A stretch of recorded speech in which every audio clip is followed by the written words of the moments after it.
predict about global business, I actually want to talk a bit about globalization in general.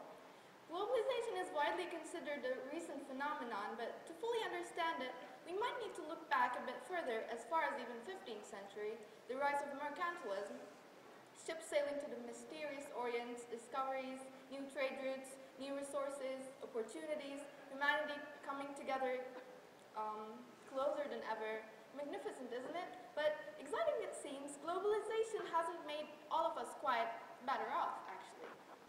West-centered globalization has created borders that divide the world into parts that are able to enjoy these benefits in remarkably different levels than each other. For those away from the center, globalization has a history of full of quite tragic, even touching stories: slavery, colonization, and many other forms of exploitation. And considering the diversity of delegates, I'm pretty sure you're quite familiar with this exploitation from your countries. And today, though things are seemingly more democratic, we have reasons to believe that the exploitation seems to have only changed shape. A common example: it's no secret that many multinational corporations are getting their products produced in peripheral countries and at ridiculously low costs and under inhumane conditions for their workers. These goods are later sold at prices enormously exceeding its costs. And the this is a very unjustified inequality in this division of this added value. And I guess this sums up pretty well the situation. Overall, the relationship between the core and the periphery countries has been established in an unjust manner from the very start and has been this way for way too long.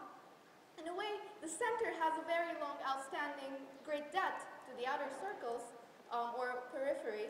And naturally, as a result, global businesses were somewhat obliged to legitimize themselves at some point. Today, most multinational corporations try to do this legitimization through charity work and social responsibility projects.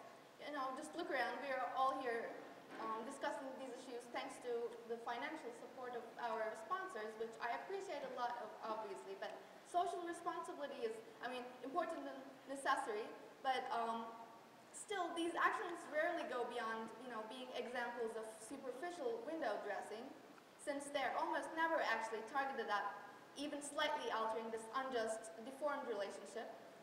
If it wants to take a sincere and serious step, global business scene has to reconsider, redefine, and transform itself as not only a bunch of independent, profit-making entities, but also a fairer redistribution mechanism, or interconnected parts of one fairer redistribution mechanism.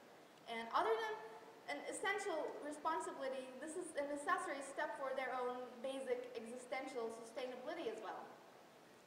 I believe that, luckily, with the right approach, multinational corporations can become a very effective tool in the fight against poverty. They have a much bigger power to affect the distribution of wealth than smaller commercial entries or non-profit organizations or even governments do. First of all, each possesses a budget larger than the economies of most little countries, and they function in various parts of the world, which makes their scale of their influence extend beyond borders and naturally exceeds what most political authorities have. And in the world of today, increased international trade and improvements in communication and logistic opportunities must mean to global businesses not only an opportunity to enlarge its market capacity, but also a chance to pay what I previously called its debt. This way, I know it sounds a bit unlikely at first, but we can get globalism to fight poverty and serve the common benefit. Thank you.